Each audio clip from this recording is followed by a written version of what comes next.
Une Nissan Pulsar qui prend du muscle, un Range Rover toujours plus luxueux et Mercedes qui se lance dans les pick-up, c'est le programme de ce lundi 30 mars 2015. Bienvenue à tous.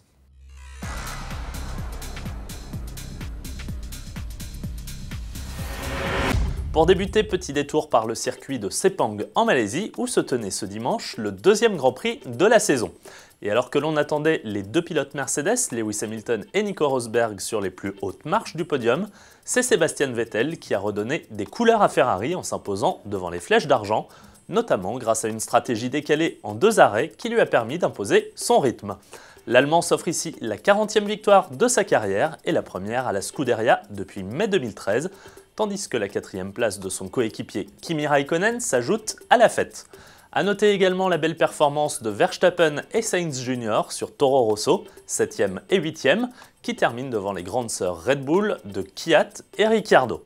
Grosjean, longtemps accroché dans le top 10, prend finalement la 11e place après que Pérez l'a accroché lors d'un dépassement. Prochain rendez-vous dans 15 jours en Chine. Chose promise, chose due, Nissan qui nous avait promis dès la présentation de la Pulsar une version plus musclée, vient de dévoiler la Pulsar GT.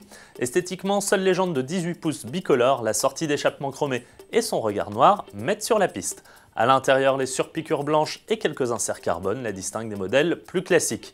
Pourtant, sous le capot, il s'agit bien du moteur le plus puissant proposé sur la compacte. Pioché dans le Juke, le 4 cylindres turbo 1,6 litre développe 190 chevaux et 240 Nm de couple. Commercialisée dès ce début avril, la Nissan Pulsar GT vous en coûtera à partir de 25 640 €.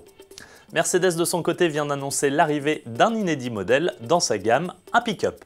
Un effet d'annonce accompagné d'une image, le constructeur ayant bien envie d'élargir son offre pour augmenter ses ventes.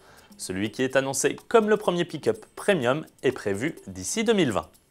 Pour terminer, le Range Rover a décidé de se faire plus haut de gamme que jamais. Oubliez la version autobiographie Black, voici le Range Rover SV Autobiographie. Développé et produit par le département personnalisation SVO de Land Rover, il est le range le plus luxueux et le plus puissant en 45 ans d'histoire du modèle. Disponible uniquement en châssis long, il se démarque par sa carrosserie biton unique, du noir pour la partie supérieure et un choix de 9 couleurs en bas. Les 4 sorties d'échappement traduisent-elles la présence d'un V8 suralimenté de 550 chevaux sous le capot. A noter que la version hybride diesel de 340 chevaux sera également disponible. À l'intérieur, tout n'est que bois, cuir et aluminium massif. À l'arrière, cette ambiance business class avec le compartiment réfrigérant, les tablettes déployables électriquement et les sièges qui s'allongent. Mais le comble du luxe se trouve sans doute dans le coffre avec la possibilité de ce plateau coulissant en bois massif ou ces sièges d'appoint en cuir Windsor pour se reposer après un long match de polo. À demain!